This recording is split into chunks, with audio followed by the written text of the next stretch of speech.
How does NASA train astronauts for a weightless environment here on Earth? How do we figure out the minimum speed needed to escape Earth's gravity? And why do the ice skaters spin faster as they pull their arms in?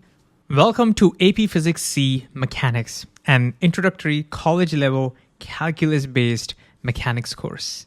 Here we'll answer questions like these and more, both intuitively and rigorously by building mathematical models. At its core, physics is about observing patterns, describing them with mathematical models, and then using those models to predict the future. And that's exactly what we'll do in this course. We will start with kinematics, where we learn how to describe motion. We will use limits and derivatives to represent rate of changes and integrals to accumulate those changes, and then extend those ideas into multiple dimensions. Then we'll move to dynamics, where we ask the deeper question: what causes motion to change? This will take us to forces and Newton's laws, giving us the tools to model gravity, friction, springs, and more. From there on, we'll develop some powerful ideas like energy and momentum.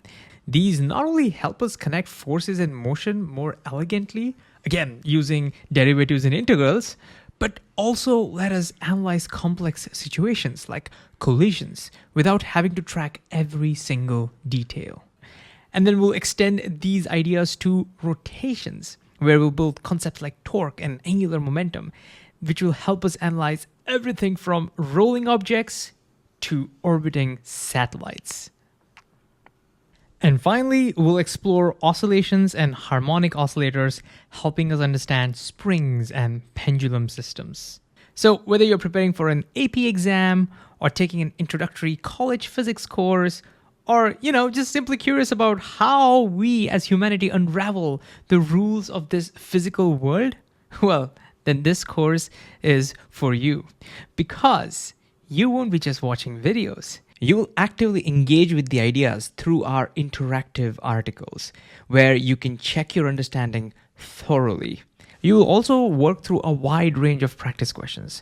There are multiple choice questions, questions where you graph on your own, questions where you rank different options, and even problems where you derive expressions yourself. These will help you prepare for free response questions. And if you get stuck, there are hints to guide and nudge you towards the right direction. And by the way, many of these questions include reference information drawn directly from the AP Physics 1 equation sheet. The same sheet you'll have access to during the AP exam. So again, welcome to AP Physics C Mechanics. I'll see you inside.